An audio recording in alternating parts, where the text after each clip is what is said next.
And we are live. Welcome aboard THP Universe. This is JDax. Thanks for jumping aboard with us tonight. Joining me in the booth to discuss all things Goat Cup. Staff writer extraordinaire, Dean of THP, JDax is here. Say hello, Dean. Good to be back, Dex. Good to be back. Good to have you back. And Goat Cup participant and solid 4-member extraordinaire. Much more is also here. Say hello to the people, Muchie. What's up? Happy to be back for my second live show with you, Dax. I know. I'm glad to have you back. And of course, you're not wearing a hat just to make me and Dean jealous of what we're working with on top of your head, are you, Muchie? I mean, I wore a hat last time and everybody got upset with me. And I had to show off the new cut. Yes, they want to see the goods, man. I know. Look, I'm not gonna bury the lead. We're gonna talk a lot about one of the best sponsors that we have in the THP universe. A lot here in a second. But last time I went an entire show and forgot to mention how to win a giveaway. I mentioned on the forum that the stakes for this one are a little bit higher than just winning the Goat Cup and winning a ring, right? We have some big time stakes for this one. Both the MVP of the event and someone at home that is following along wins a coveted spot on Team THP for the Granddaddy. Much more. You made this announcement. Forum went ablaze with like, whoa, wait, someone at home's going to get in? Explain to the people following along at home, how did they win the shoulder tap? So most of the people here probably are aware of it because this is actually part one of it. At least watching, participating here. If you can't catch it live, leaving a comment or a like. You put a lot of work into these things, so we figured adding this as a stipulation to getting to go to the Granddaddy was an important part of it. The second part is help us blow up that thread in a couple days. It's put on by the OEM that's going to be putting on the greatest amateur event of all time in the Granddaddy. So if you can't show up for them now, why show up in December? And then sorry, just the last part is obviously the Granddaddy's fully a part of reviewing a full bag of gear that you get. Pre-release stuff, you have to review that stuff for a year. So we're hoping to see some new people, or since it's going to be a new participant to the Granddaddy, we're hoping to see some people jump into these Callaway gear threads, ball threads, bag threads. And if they don't have them, ask questions about them. And if they do have them, help review them. Help the Granddaddy team review everything that's going on right now. That's pretty extensive. We'll be watching all of those things. The first leg of it starts here tonight. If you were watching live, we appreciate it. If you couldn't catch us live, make sure that you like the video, follow THP TV on YouTube, and make a comment in the comment section if you're not following along here with us live. Hey, you may want to just make sure, even if you are watching live, that you go ahead and do that. Like, one of the things that like the Granddaddy's about is, you know, the full, it's the full experience, and a lot of that, like you said earlier, is gear related. The Goat Cup tends to center around performance gear and the golf ball. So I want everyone that's watching along, you're gonna be hearing a lot about the golf ball for this one. Everyone that's following along, hit me in the comments. Which one of the Chrome Tour line do you feel like you should play? Because one of the questions that you could ask during this live thread is whether or not you're playing the right ball. Callaway makes the best balls in the world. They introduced us back in the day to the ball that changed the ball, and now we've got the gold standard of the ball. No matter what your budget is, what you want a ball to do, they have a ball in their lineup that will fit you. I personally play the Chrome Tour. Dean, which one do you play? I go back and forth between the Chrome Tour and the Chrome Soft. Okay. Muchie, are you a Chrome Tour Triple Diamond person, or where are you at? I tried it. I could probably play it, but I'm back in with Chrome Tour. What I really love about their balls is the putting aids. So no matter like if you like the triple track or if you're like me and you like true track, they have something to help you make more putts. And we're going to hear a whole lot more. Maybe we'll even hear about what the future evolution of the best ball in golf is. Let me hide this. So let's talk about the course real quick. And look, I'm not going to spend a whole lot of time talking about the course. I already got a message earlier like, hey, do not spend 20 minutes talking about this course. I'm going to tell you, I fell in love with this course. When they first announced that it was being built, when we would see the logo and the stuff, and when they put the website up, I just want to say a couple things, because these are the types of courses that only members of the THP universe have a chance to play. Like, I would never get to play somewhere like this. I would be hacking it around Hermitage like I do every weekend, or maybe if I was going to step it up, I get to go to Kelly Plantation or something on vacation. Like, these are the types of courses. This course in the middle of the Salt Hills of Nebraska. I watched a video with the architect, David McKay Kidd. The owners basically told him, said, look, we have 2,000 acres. We want natural golf holes. We don't want you to have to do a lot of it. And we want you to design the best 18 holes. You don't have to worry about us putting in another 18. You don't have to worry about us wanting another 9. No. We want you to take a look at all this land and design us the best 18 holes. And I believe that he's done it. The par 4s of the course's strength. And we're going to highlight just 3 of those par 4s, basically because of where they fall in the round. I think that they could be very pivotal. And the comments are going to go crazy because I made my first mispronunciation. We'll let that one go. Okay. But I said the par 4s are the strength of the course. And he gives them to you in a variety of different lengths and risk reward styles. The first one of the drivable par 4s comes here at the 5th. And you can take it right at it. All you have to do is carry that waist area from the back tees that plays 363. Y'all aren't going to be playing from that. Much you're going to play this thing. You probably have mentally prepared for it. You probably have watched it over and over again. Are you going to take on the 5th hole? Absolutely. Like, no chance in my mind that I'm not trying to drive that green. What are your thoughts about some of the things, Dean, when you saw the design of this course? Well, the design of the course, it makes me think of some of the courses that you see over in, Ireland and Scotland, with everything, everything's in the dunes over there. Everything is flat here. It looks like everything's just naturally there, like you said earlier. And this is one of those good examples that it looks like the terrain just really bends you a certain way where you want to go. And yeah, Muchie's going to give it a shot. And there's a lot of room around the green. We'll see what the wind conditions are like, and it should be a lot of fun to follow. How you play the par 4s here are going to go a long way to whether or not you win or lose these matches, and we'll get into some of the odds in the matches here in a second. But we have seen a lot of matches in previous experiences, especially this year, come down to the last 3 holes. We've seen more halves than we've normally seen. We've seen people come back and grind out a half or even steal a win at the end on the back 9. Here's this one. It's the 16th hole, man, and it's this bunker complex around it. You have to take a very similar line. The prevailing wind is normally helping you here. Of course, the guys aren't going to play it at 372. It is allegedly the easiest hole on the course, but we've seen plenty of people arrive at these drivable par 4s and make absolutely messes of them. Muchie, as you're looking at this as a participant, you're going to see this at least twice, once in Shamble, once in singles. Let's hope we see it in those. We'll get to that here in a second, because you'll see it either way. Whether I'll get to play it for fun for sure. Yeah, right.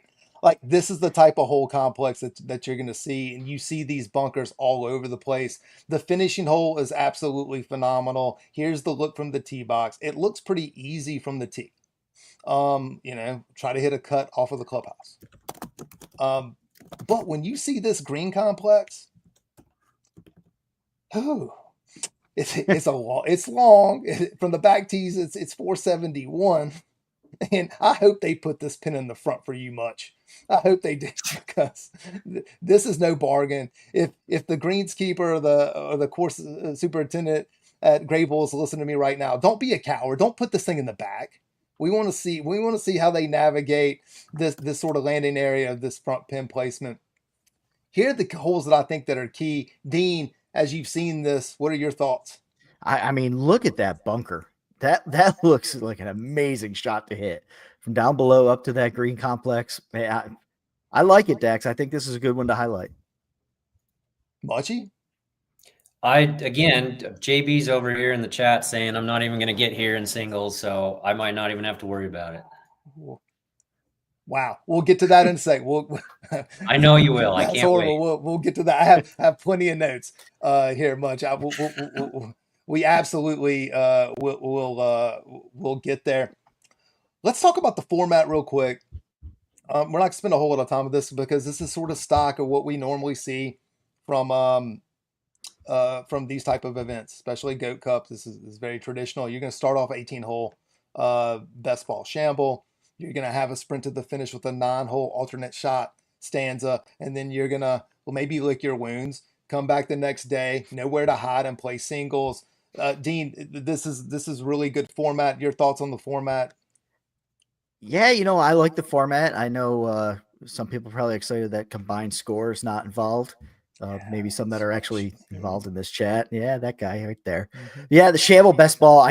It's pretty good. And at this course, like you're saying, there's some drivable par fours. There's some good eyesights off the tee. You get a partner in play, then a guy like Chris can really step up and try to drive a green with no problem.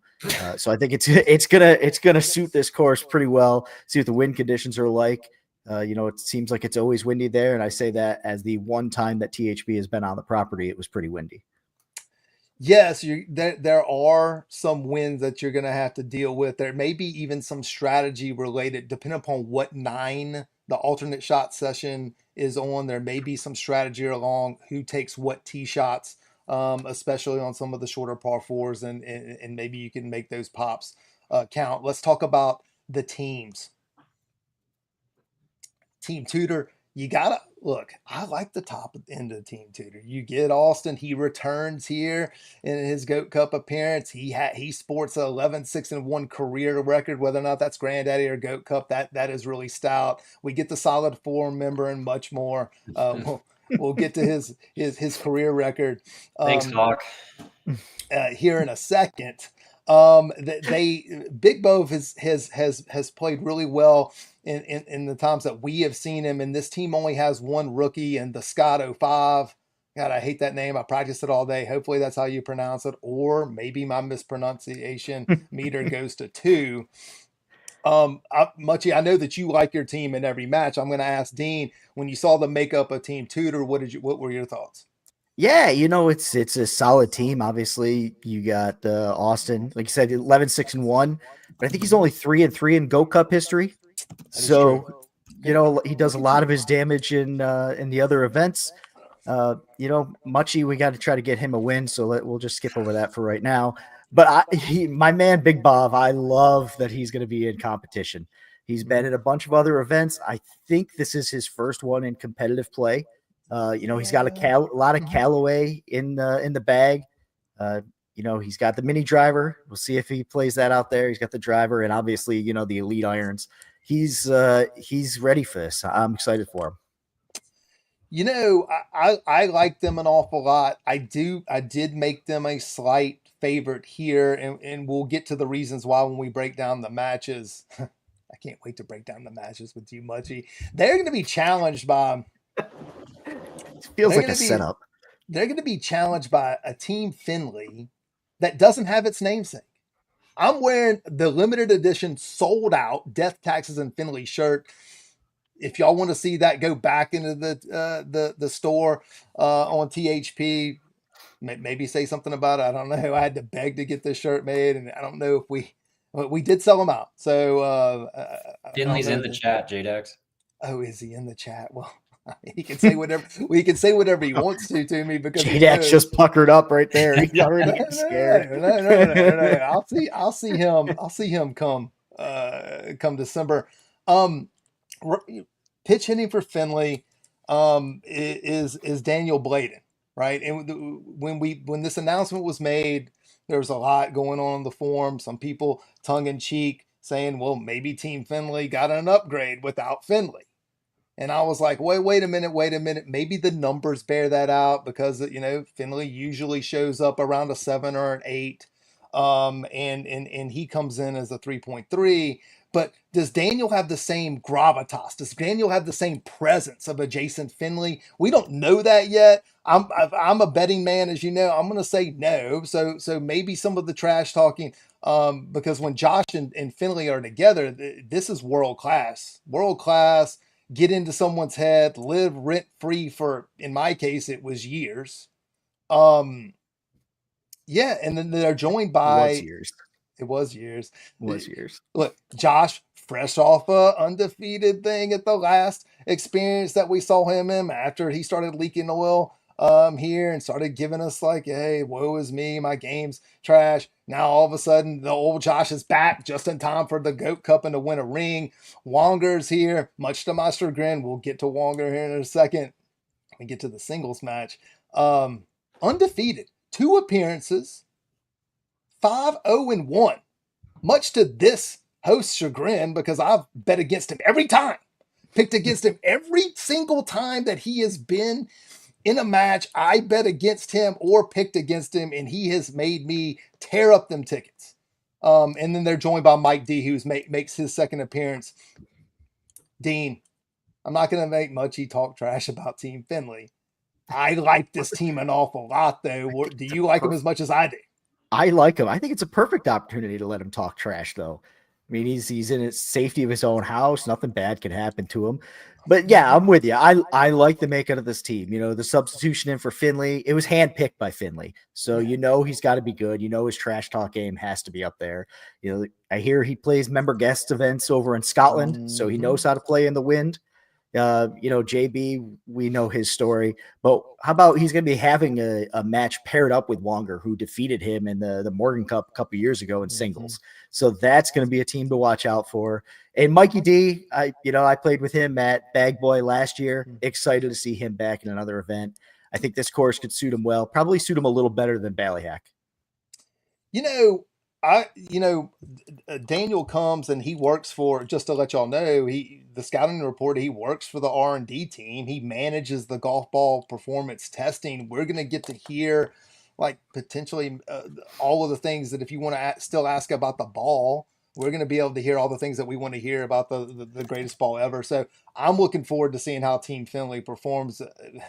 Maybe I'm tipping my hat to my pick later on, but I really like this team. I really do. Let's talk about the matches. We'll go to match 1.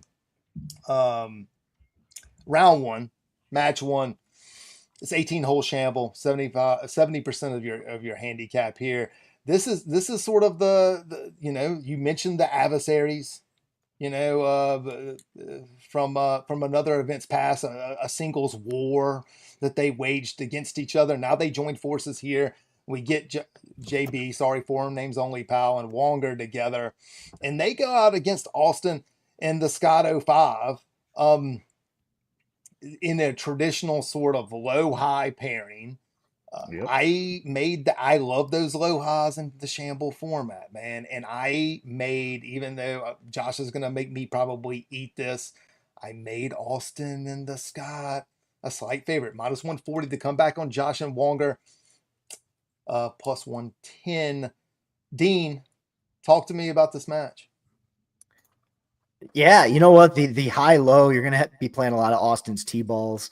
And when you got a guy that's a higher handicap, you're going to be playing from significantly closer, better positions into a green. That's definitely going to lower that. And he's going to get plenty of pops too, which is going to be, it's really going to negate the other pops at the end of the day. They're going to be playing off Austin, who's going to be the low. JB and Wonger, if you can't beat them, join them. Pairing here, I'm going to say I like them in this one. Okay, so you like Team Finley in this one. I like Team Finley. Getting the slight juice. Match 2 of this of this round. You come back with Daniel. He goes out with Mikey D here. here's the low high that Team Finley throws out there against solid form member much more and Big Bove. Also, sort of against the low mid. Again, I like the low high here. I made them minus Team Finley in this match minus 130. The comeback on Muchie and Big Bove is plus 110. Dean, Give me Team Tutor in this one. Hey, there we go. I gotta go with my boy Muchie and Bob, and it's gonna be more for Bob than Muchie, but I think they're both gonna play well. They're gonna just wanted that reaction, and I want to see them go ahead and take the point here. I mean, he wants to. I feel like he just wants to fly on the radar. Like I think that he just wants to have fun. Like he doesn't want the pressure of the coins. I mean, historically speaking, fading Muchie in these types of spots have paid dividends, right? So I sort of like Team Finley in this one, but it could go either way. Hopefully Group 2 does not take forever, and they get to eat lunch and then they go back out. It's a for thing. 9-hole alternate shot. Here's like I like this pairing of Josh and Daniel together. Here's a low mid. They go out against Muchie and the Scott 05. A little harder to sort of navigate or predict how the higher caps are going to do in the alternate shot stanzas. They've been lights out so far, and they have made me eat it so far. I did make JB and Daniel minus 160. You're going to pay a little bit of a vig to take Team Finley here. The comeback on Muchie and the Scott plus 130. Dean, who do you like here? Yeah, I'm going to go with JB's pairing in this one, but I do think it's going to be a close match. We've seen some higher handicaps play alt shot very well this year. We just saw an insane alt shot performance.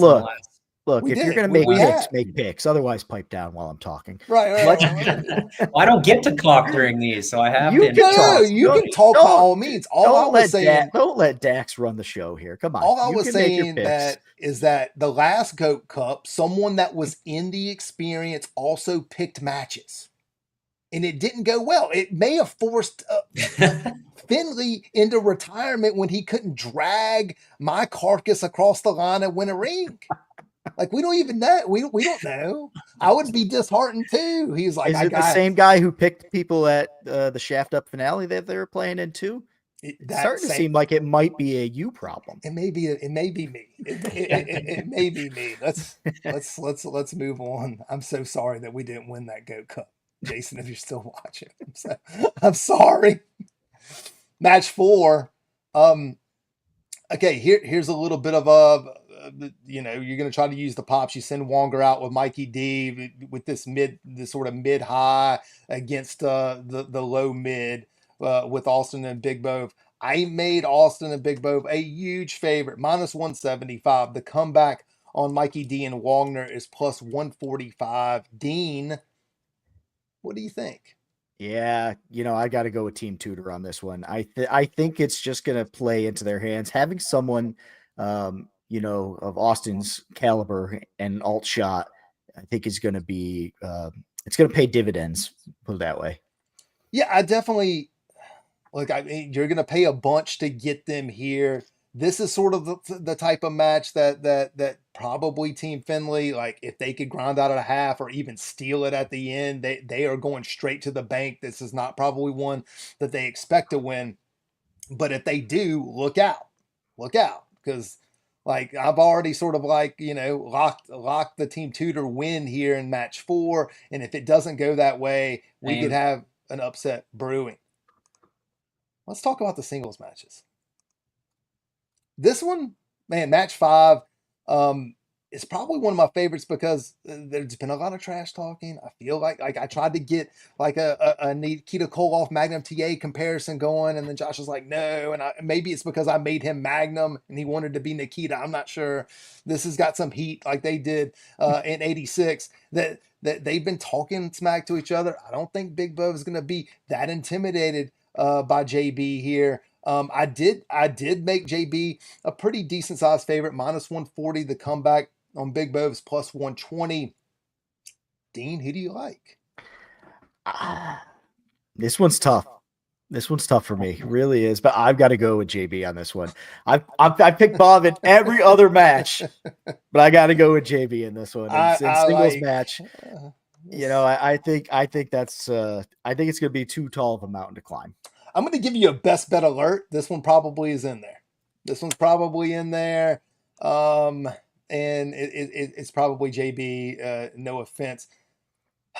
Match 6. This is sort of the pivotal match of in my opinion. If the reason that Team Tutor's a slight favorite is because if chalk should hold up, you're looking at 5-3. They're favored in 5 matches, including this one. And now we catch this matchup with Muchie and Wonger. So you get a guy that has never lost against a guy that never wins. Oh, Jesus. Oh, wow. So something. No, listen. Look, he's gonna admit to this. What? Look, Muchie. It's been tough sledding. It's been tough sledding in your career record, right? Yes. Okay. One of these documented losses in the sports book, I was on the other side and I lose to everybody. You had JB on your team, but it's okay. Okay. Well, I mean, I hit some shots. I contributed. You did. I contributed. Look, something's got to give here. I like Muchie in this match, but it scares me to death because every time I bet against Wonger, he beats me. Whew. So you're betting scared is what you're saying. No, scared money doesn't make money. I mean, I feel like look, I give you something about Muchie. He is a great sport about this. We're going to see him, he's just going to sit there, nod, smile, laugh. Internally, he doesn't like the fact that his record's like this. Internally, he's seething about this. He's put in some work.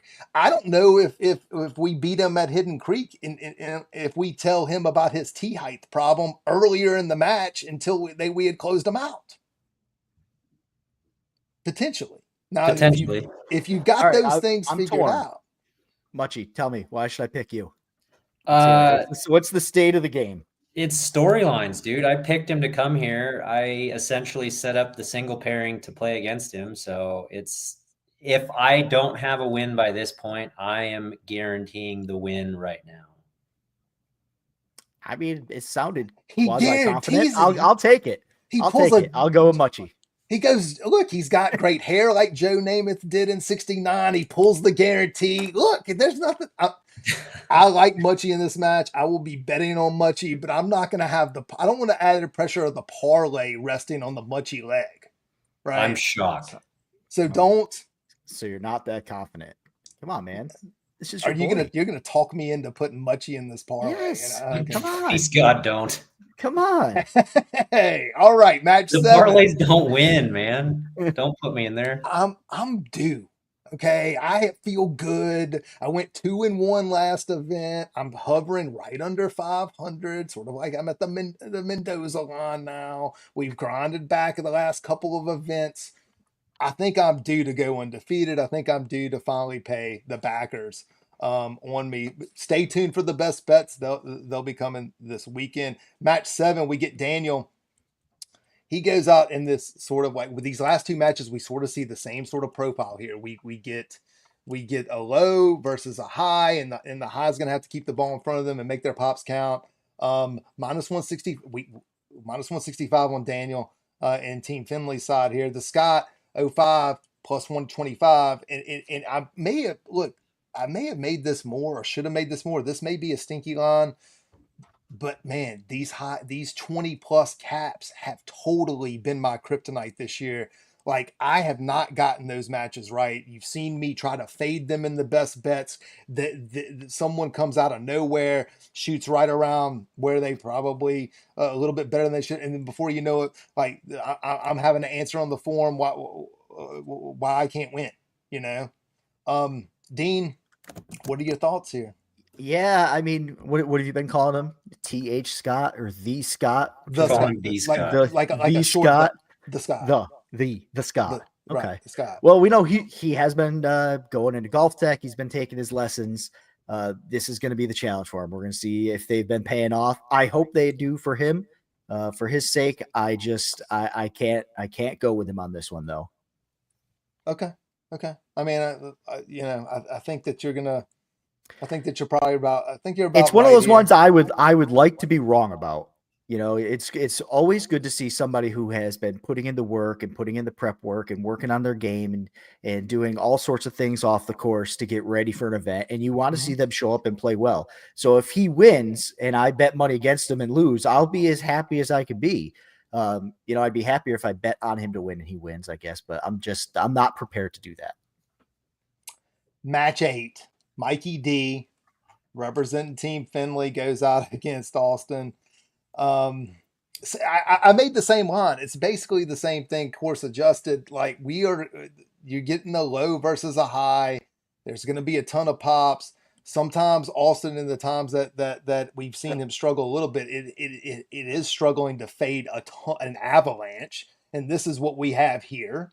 Okay, he goes off as a favorite at -165. The comeback on Mikey D +125. I still like Austin in this match. I'll give you my pick here. That's a very tall order to go out there and beat an exquisite ball striker like him. Dean, do you see it any differently? No, I don't. And again, Mikey D, I think he's probably been getting the same kind of weather I've been getting, so he might not have the excellent prep work going into this that he would want. Again, hopefully he plays well. Really like Mikey, but yeah, give me Austin. So if chalk holds up, I think it comes down to match 6. I think this thing comes down to the result of match 6. If you think about it, that's the pivotal match. Let's talk about final thoughts and predictions. Muchie, you're not going to have to give a prediction, but do you have any final thoughts? I'm just ready to go, man. We've been waiting for this for a long time. I'm honestly excited to see which of the 4 steps up and takes that MVP to get to the Granddaddy themselves too. So that's absolutely what I'm looking for. Dean, give me a final prediction. Oh, God. I don't know, man. It's so close. Like you said, there really is like 1 or 2 matches that this whole thing is going to swing on. Muchie threw down a guarantee, so I feel like he's probably sizing up a ring for himself. But, oh, God, I'm going to go with Team Finley on this one. I'm going to give them a 1-point victory. Look, we talked about it earlier. I was on the losing side with Team Finley last year, but I'm not there. And I'm not playing. And so now I feel like that maybe I was the problem. And that's why, I mean, of course, I'm going to be working like the Dickens against my hero, Jason Finley, come December. May have a little bit of different energy on that show, but give me Death Taxes and Finley. Even if Finley's not there, he's going to be there in spirit. He wouldn't have sit Daniel if he didn't think that Daniel could take care of business. Remember, let me close the show. Let me close the show. Listen, this is going to be exciting. I hope you hear my energy and excitement. I love the Goat Cup. I love everything about it. I hope that y'all do too. Follow along. Muchie laid out earlier how to get the shoulder tap. This is the first leg of the journey. So if you're watching this later on and you aren't one of the 64 people that watch live, make sure that you go watch this, like the video, comment in there. If your YouTube name is different than your forum name, maybe you want to put like your forum name in there so we know, like, we can match those things up. Get in there, get into the live thread, ask them questions. These guys love what they do and they want to answer our questions. And if you learn 2 things from this video today, or this live stream today, is A, trust me on this golf ball. Stop. If you're playing something else, stop playing an inferior ball. Okay, that's 1.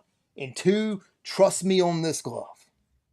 Go out, buy this glove. You will not be disappointed. So for Dean, for Muchie, this has been JDax, and we are out. Thanks for joining us, guys. Later.